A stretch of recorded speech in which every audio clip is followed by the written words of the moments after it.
Praise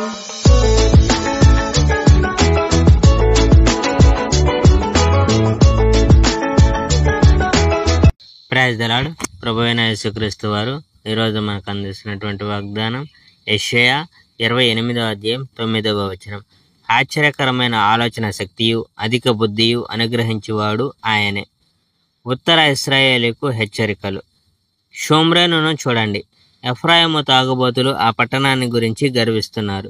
చుట్టూ ఐశ్వర్యమైన లోయగల కొండ మీద ఆ పట్టణం ఆసీనమయ్యింది.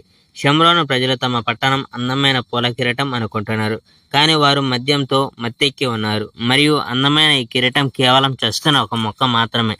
చూడు, బలము ధైర్యము గల ఒకడు నా ప్రభువు దగ్గర ఉన్నాడు. ఆ వ్యక్తి వడగండ్ల వర్షపు తుఫానులా దేశంలోనికి వస్తాడు. తుఫాను వచ్చినట్టు ఆయన దేశంలోనికి వస్తాడు. దేశాన్ని వరదల ముంచెత్తే బలమైన నీటి ప్రవాహంలా ఆయన ఉంటాడు. ఆ కిరీటాన్ని ఆయన నేలకేసి కొడతాడు.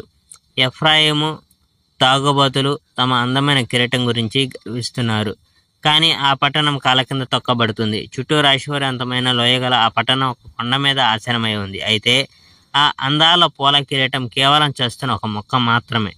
ఆ పట్టణం వసంతకాలానికి ముందు కాసే అంజూరు పండులా ఉంటుంది. ఒక వ్యక్తి ఆ అంజూరాలు ఒకటి చూస్తే అతడు వెంటనే అంజూరం తెంపి తింటాడు. ఆ సమయంలో సర్వశక్తివంతుడైన యెహోవా సౌందర్య కిరీటం అవుతాడు. విడవబడిన తన ప్రజలకు ఆయనే పూల అద్భుత కిరీటం అవుతాడు.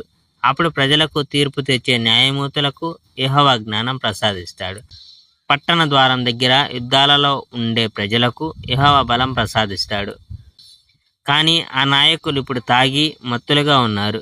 యాజకులు, ప్రవక్తలు అందరూ ద్రాక్షారసం, మద్యం తాగి మత్తెక్కి ఉన్నారు.